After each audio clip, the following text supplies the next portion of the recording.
start with his presentation about how he formed his outlook on life, right, and his morals, just some various things that have left impressions on him.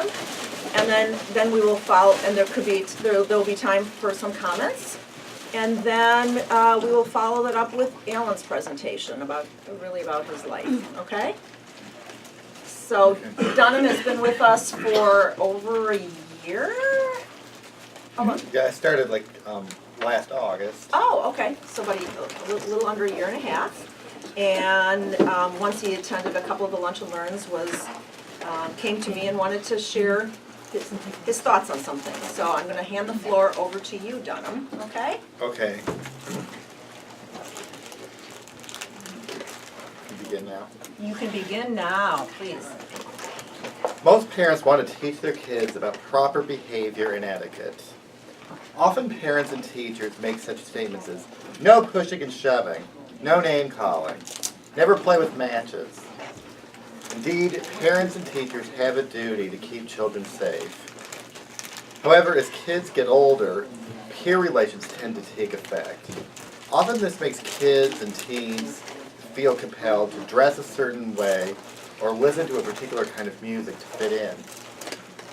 In some cases, it can lead to negative or harmful acts such as bullying and cutting class. And resisting peer pressure can be difficult. Peer pressure did not influence me, however, because my mind was different. I've always been very internally focused. In high school and middle school, I never cared about who was popular, who was a jock and who was a nerd, what type of shoes people wore, or what kind of music they liked. I always just concentrated on my own identity. Fitting in socially was never a secure of mine. It was never a concern of mine. I also held to the notion that real friends would not make fun of you and would not judge you based on your clothes, shoes, or idiosyncrasies. Where did you get your sense of morality, you might wonder? Much of it was my own inherent logical nature. With shoes, all I cared about was if they fit. My favorite music styles were polka, ragtime, and traditional pop, simply because those appealed to my sensibilities.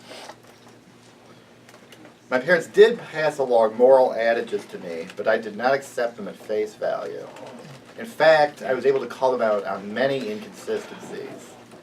In some cases, many hands make light work, but in other cases, too many cooks spoil the broth. Or another example is the golden rule.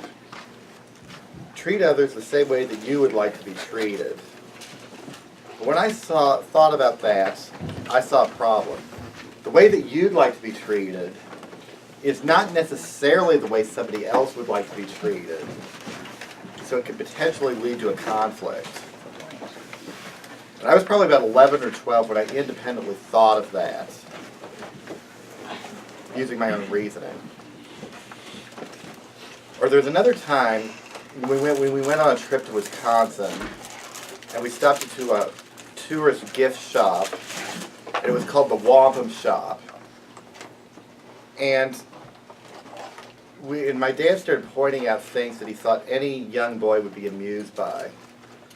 Yeah, there was gag toilet paper, there was fake vomit, and my dad thought any young boy would be amused by that, but I was not. I knew that wampum was a word for objects that American Indians used as currency. I objected to such tasteless merchandise being sold at a place called the Wampum Shop. So I spoke up. This place is vulgar, and it's insulting to Indians. Once again, this was based on my own analysis of the whole thing. My dad said, well, that was sensitive of you. I also picked up a lot of information from popular media. For example, I remember being inspired by things that Obi-Wan Kenobi said to Luke, things that Wilson had said to Tim over the fence, or things that Clarence the Angel had said to George Bailey, or or by the way, do any of you remember where you learned the 2 + 2 is 4, where and when you learned that? Elementary school math class. Yeah, I don't remember specifically where and what. Yeah, well, I'll tell you, I learned that from Jiminy Cricket when I was only 4. But there's another time in 6th grade where a police officer came to our classroom and he was talking about peer pressure and how to resist it. And he said, one thing he mentioned was that peer pressure could sometimes take the form of teasing. In other words, that, you know, a peer might try to shame you into, you know, doing something just by saying that you're a wuss. And in response to that, I said that no, in some cases it's not a matter of being brave, it's a matter of wisdom. And as a matter of fact, I was paraphrasing something that the Wizard of Oz had said to the lion about what courage really is. So the main point here is that I learned a lot of things and made a lot of choices independently of any parents, educators, or peers. Much of it was my own powers of reasoning and/or things that I had extracted from our surrounding arts and culture. Indeed, it is possible to pick up much wise and neighborly advice from people like Wilson, Ned Flanders, or Mr. Rogers. Though it did not exist during my childhood, people today might have learning opportunities from online resources such as YouTube. One should always be on the lookout for contradictions, though. The grassroots tell us, let's live for today, but Fleetwood Mac tells us, don't stop thinking about tomorrow. Thank you very much.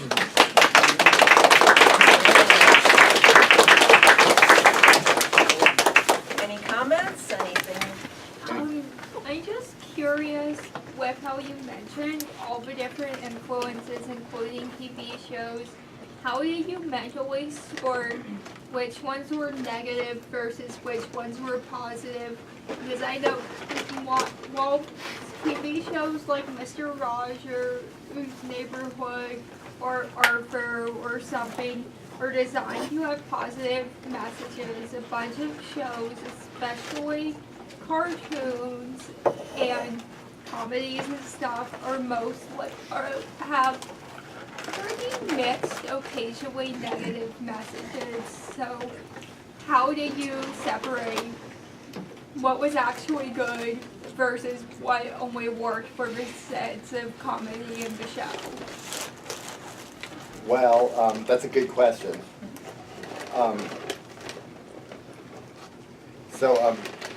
Basically, I think the way to hit it is I would, a lot of these lines, I would keep them in my mind.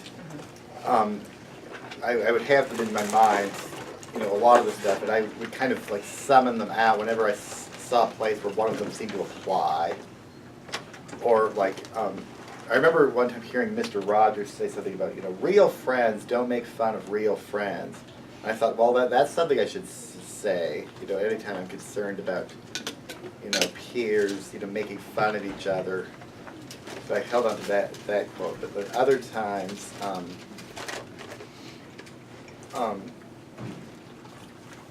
So would you just sort of remember things and then kind of process them over time? Is that what you're saying? yeah, I would like take these things in. I would think that I didn't always say them out. I didn't always say them out loud, but I kept them in my mind. And then the other thing I did is I kind of looked around for contradictions. You know, like I mentioned several, you know, contradictory statements you can get from this. But like, for example, like for me it was just common sense that it would do more harm than good to, you know, drop an anvil down on top of somebody. That you saw in the cartoons, yeah. It might also be physically impossible. Yeah. Any other comments? Thank you. So, Thank Courtney, you. I don't know if that fully answers your question, Yeah. but it is a good one, and I'll have to kind of Yeah. think about that one a little bit more. Yeah. 'Cause I don't know if I fully answered it. Yeah. I was just curious because I know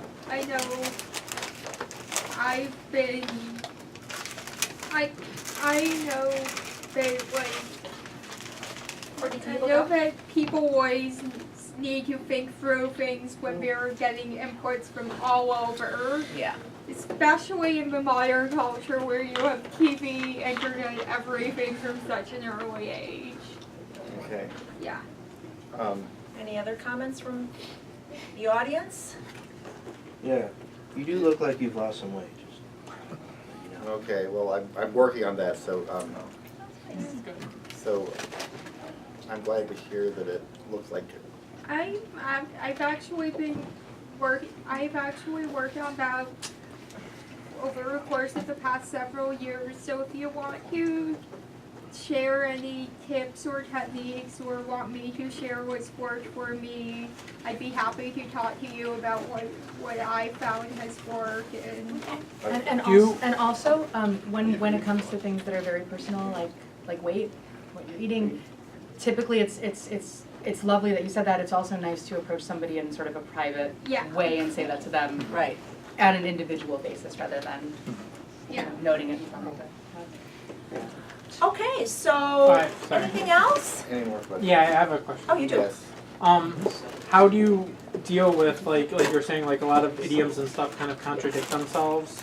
Yes. And so how do you work through that? Do you just like use the idiom that best fits the situation, or do you just dismiss both of them because they contradict each other? Like Well, at the end there when he said, Yeah. Well, basically, growing up, I kind of noted that there are these pairs of contradictory proverbs. So I kept saying, I can't, you can't just, assume one to be true automatically. Yeah, like you were saying, a lot of them I kind of tried to think about what the situation was and see if one of those things would help me.